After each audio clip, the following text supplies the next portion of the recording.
Señor Cardenal, querido señor Obispo, emérito de Ciudad Real, don Antonio, querido Obispo don Juan Antonio, Vicario General y Vicarios Episcopales, señor Deán y Cabildo Catedral, queridos hermanos sacerdotes, queridos diáconos, queridos miembros de la vida consagrada, queridos seminaristas, hermanos y hermanas todos. Clausuramos en este domingo, tal y como ha querido el Santo Padre, el Papa Francisco, el año de la misericordia. En Roma lo hará el Santo Padre el día 20, el domingo próximo. Al clausurar el año de la misericordia en este domingo 33 del tiempo ordinario, el Señor, desde ese amor que tan maravillosamente nos ha mostrado durante este año, acercándose a nuestra vida de una manera especial para decirnos que nos ama incondicionalmente, que su mensaje es la misericordia y que este ha de ser el mensaje de la Iglesia, desde el que conquista el corazón de los hombres, que esta es la gran tarea de la Iglesia, pues la viga maestra que sostiene a la Iglesia es la misericordia y con ella debe acercarse a todos los hombres. Hoy damos gracias todos nosotros a Dios por este año que el Señor nos ha concedido por voluntad del sucesor de Pedro. Por eso, no es extraño que el Señor nos proponga hoy, a través de la palabra de Dios que acabamos de proclamar, tres grandes tareas esenciales en nuestra vida. Primera, nos ha dicho el Señor en la primera lectura: honrad mi nombre. Que en este año hemos aprendido que se honra siendo misericordiosos como el Padre, tal y como nos lo revela nuestro Señor Jesucristo. Es decir, honrar su nombre es acoger su misericordia y ser misericordiosos.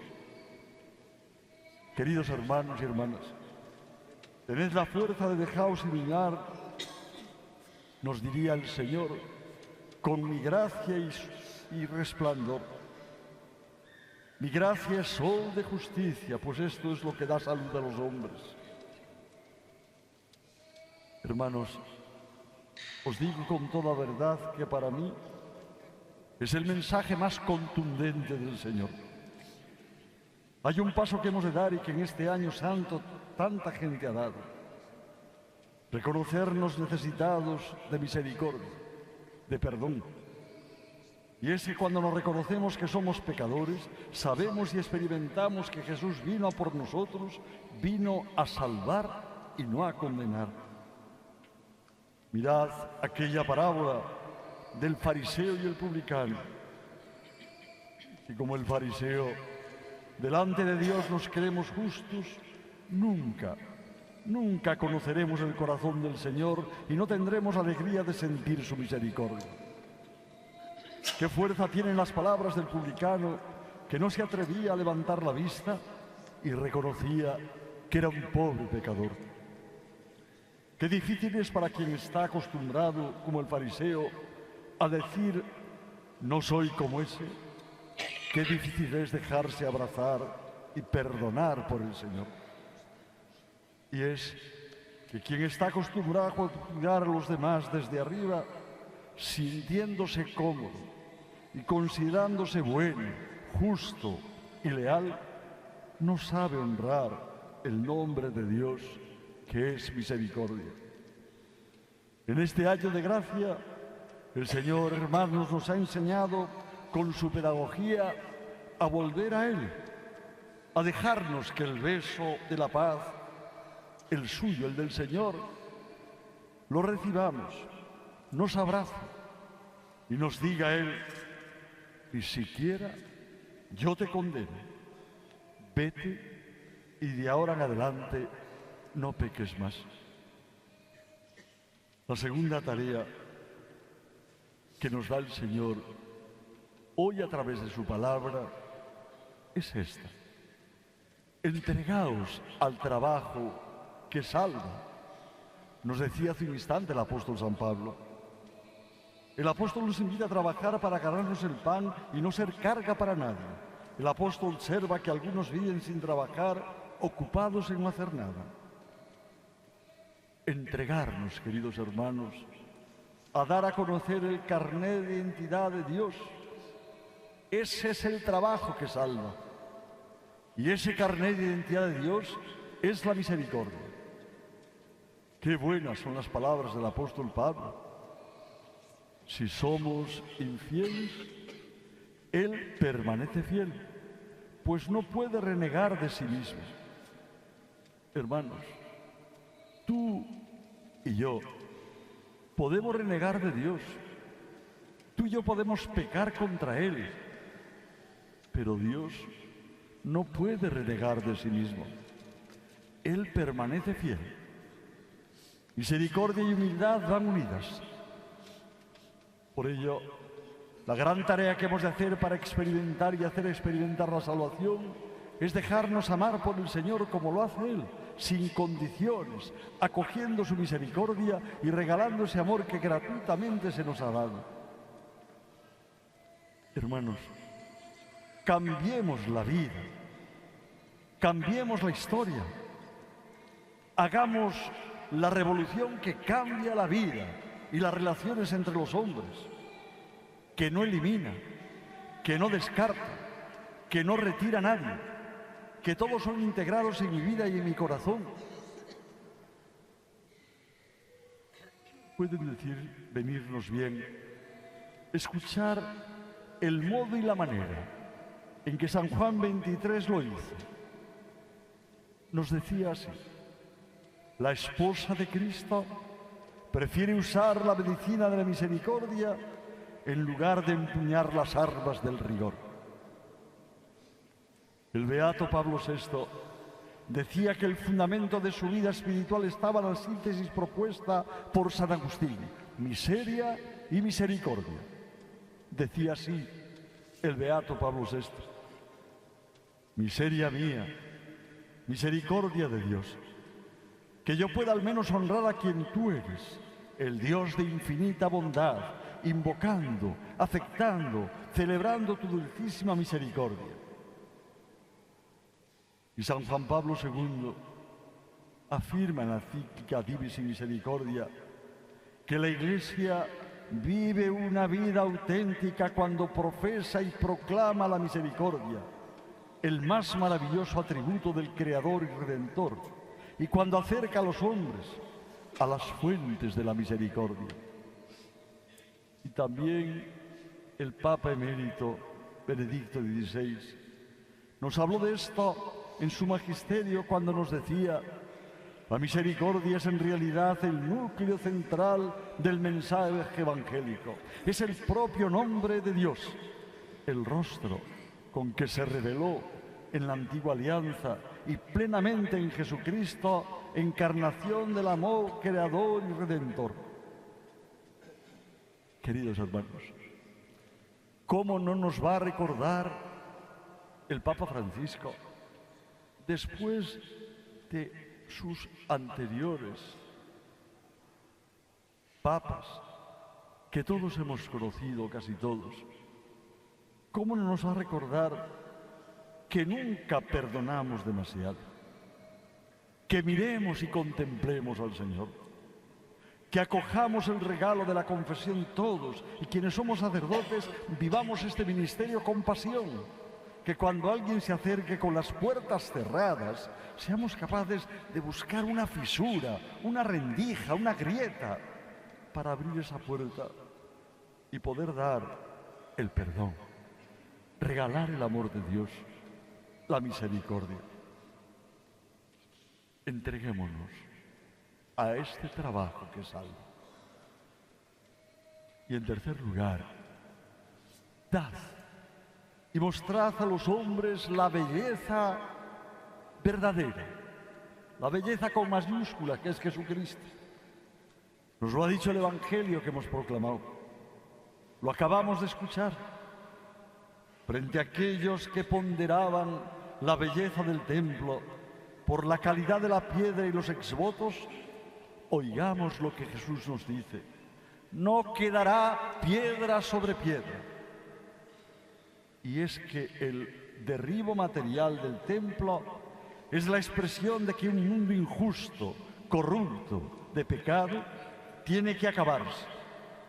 Toda construcción de una vida fundamentada en lo exterior, en la apariencia y en lo superficial, se derrumbará. Cristo ha traído una nueva creación. No es restauración, es nueva creación.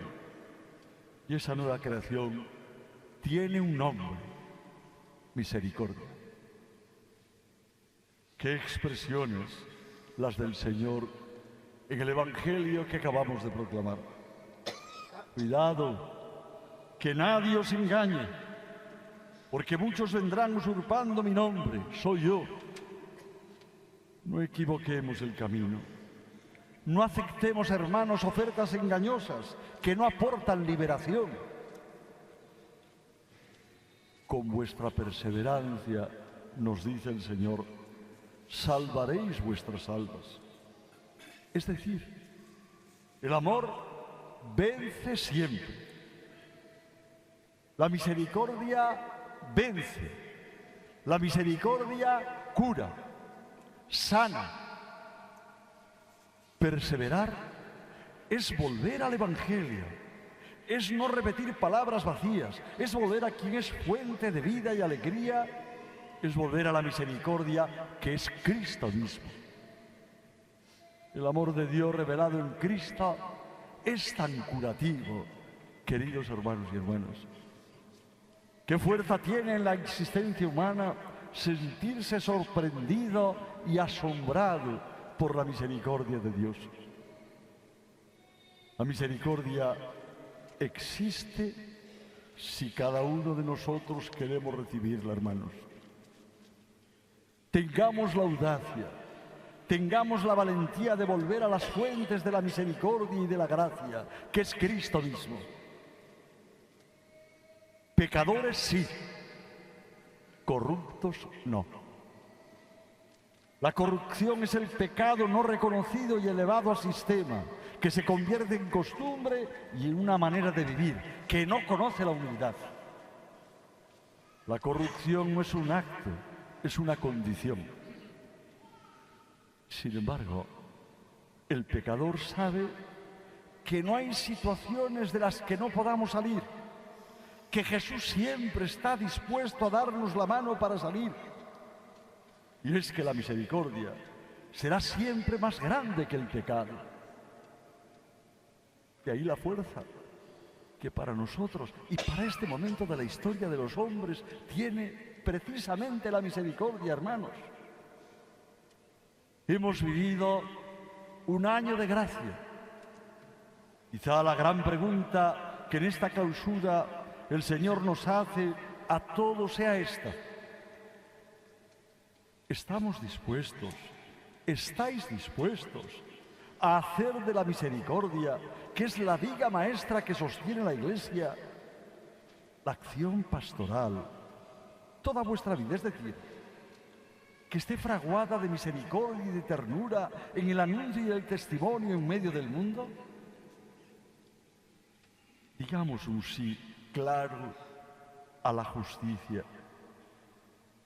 Pero la Iglesia ofrece, en nombre de Cristo, vivir de una manera y con una meta más alta, más significativa.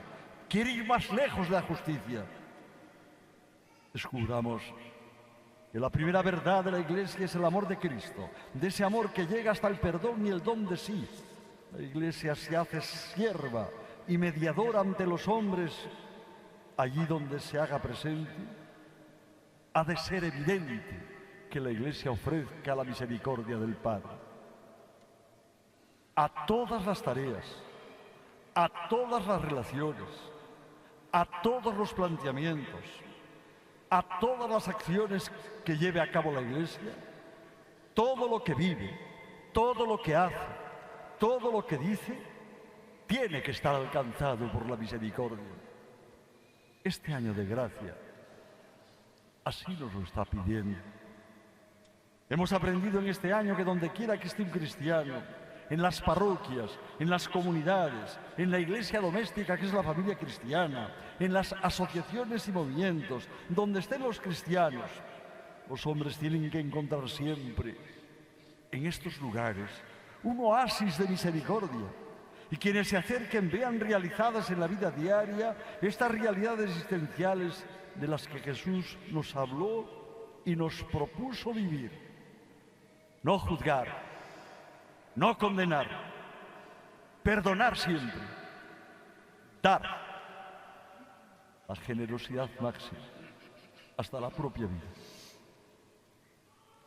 Queridos hermanos y hermanas, el Señor, rostro de misericordia, una vez más se acerca a nosotros realmente en el misterio de la Eucaristía. Acojámoslo. Hagamos verdad lo que desde Soy Obispo en el lema episcopal pongo.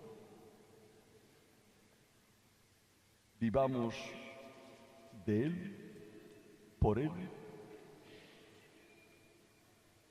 en Él y con Él. Que así sea. Amén.